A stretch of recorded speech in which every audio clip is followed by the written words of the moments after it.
Ce 1er octobre, dans le cadre d'une action nationale contre la loi santé de Marisol Touraine, et après une prise de parole devant la presse et en présence de plusieurs militants de l'Union départementale, le syndicat CGT du centre hospitalier de Montfavet organisait une heure d'information syndicale sur le sujet auprès d'une centaine d'agents de l'hôpital.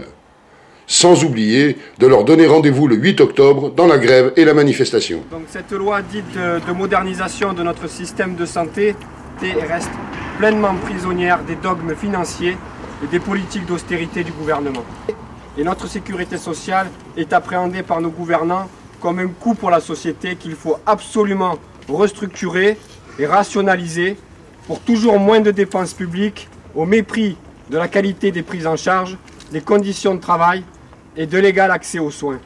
Alors que la situation concernant l'accès aux soins s'est fortement dégradée avec plus de 28% des Français qui renoncent à se soigner et que les causes sont facilement identifiables, le déremboursement des médicaments, l'application des franchises, les dépassements d'honoraires, en un mot, la marchandisation du système. Pour nous, à la CGT, les dépenses de soins sont une richesse que nous voulons répartir de la plus juste des manières.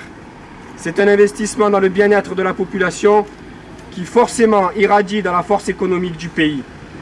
Cette logique libérale est absurde et ne sert que le profit de quelques-uns qui malheureusement ont une oreille bien attentive des dirigeants nationaux et européens. Pendant que les classes populaires se dispersent, se divisent sur des sujets secondaires, les classes dominantes, elles, sont en ordre de marche pour faire valoir leurs intérêts.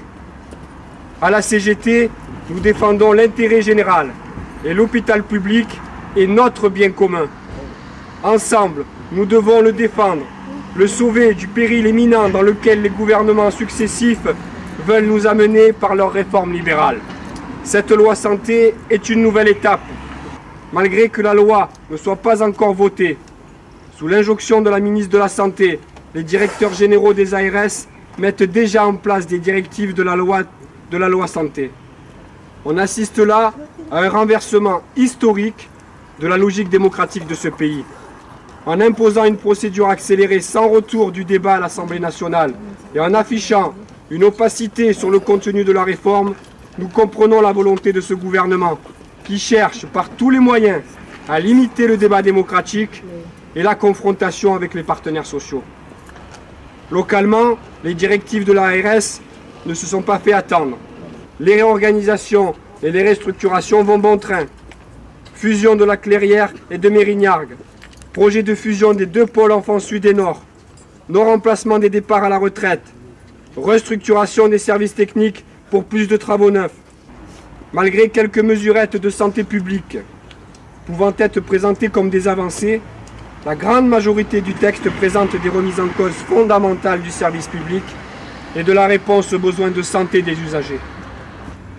L'un des fondements de ce texte que nous dénonçons réside dans la création des GHT, groupements hospitaliers de territoire, qui sont un levier considérable pour restructurer l'offre de soins, notamment de manière massive et généralisée sur le territoire national. Le GHT représente une appellation politique, mais la concrétisation passera sur le terrain, pour le même territoire, par des fusions d'établissements et des directions communes. Pour Montfavet, l'ARS a rapidement fait savoir qu'il fallait travailler sur un rapprochement avec un établissement général comme le CHA. Il s'agit d'une centralisation considérable. Beaucoup d'éléments d'activité qui sont aujourd'hui sous responsabilité des établissements seront dévolus au GHT. De nombreux services vont fermer, car il ne devrait pas y avoir de doublons dans un GHT. Aujourd'hui, le paysage national de la santé publique est composé environ de 1150 établissements hospitaliers et 1000 EHPAD. Si la loi santé se met en place, il n'y aura plus qu'une centaine de GHT. L'objectif affiché n'est pas d'avoir une enveloppe qui réponde aux besoins, mais de répartir une enveloppe qui imposera les restructurations, les regroupements, les mutualisations d'activités, mais aussi des fermetures d'activités. Afin de générer des économies, les coopérations sanitaires seront donc intensifiées et la prise en charge ambulatoire toujours plus développée. Je terminerai sur le tiers payant, qui a marqué l'actualité au printemps dernier et qui nous est présenté comme l'avancée sociale majeure de cette loi santé. C'est l'arbre qui cache la forêt et qui ne résout en rien la question des dépassements d'honoraires et du renoncement aux soins. Malgré le manque d'informations et le manque de transparence du gouvernement, il est encore temps de peser dans les débats et de faire bouger les lignes.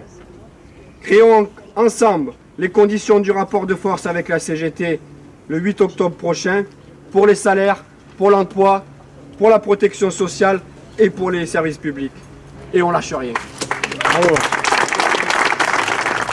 Il y a une carte sanitaire psy qui, quand on la regarde, on voit clairement que l'outil du CHM est un outil bien plus performant que d'autres structures dans d'autres départements et que le risque qui est couru, c'est l'alignement, et vous vous doutez bien, l'alignement par le bas de toute la psychiatrie. Donc on a soulevé cette question.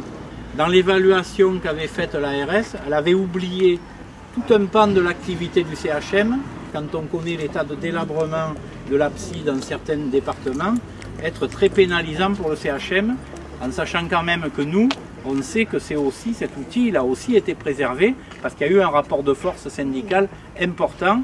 Et moi, je dirais au personnel de Montfavet que, comme l'a dit Rémi, il ne faut rien lâcher, mais non seulement il ne faut rien lâcher, mais il faut renforcer la structure syndicale, parce que les jours à venir vont nous amener à être de plus en plus présents sur le terrain.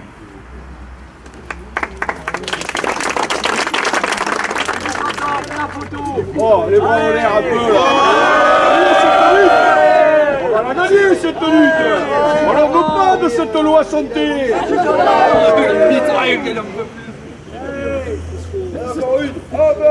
Encore une.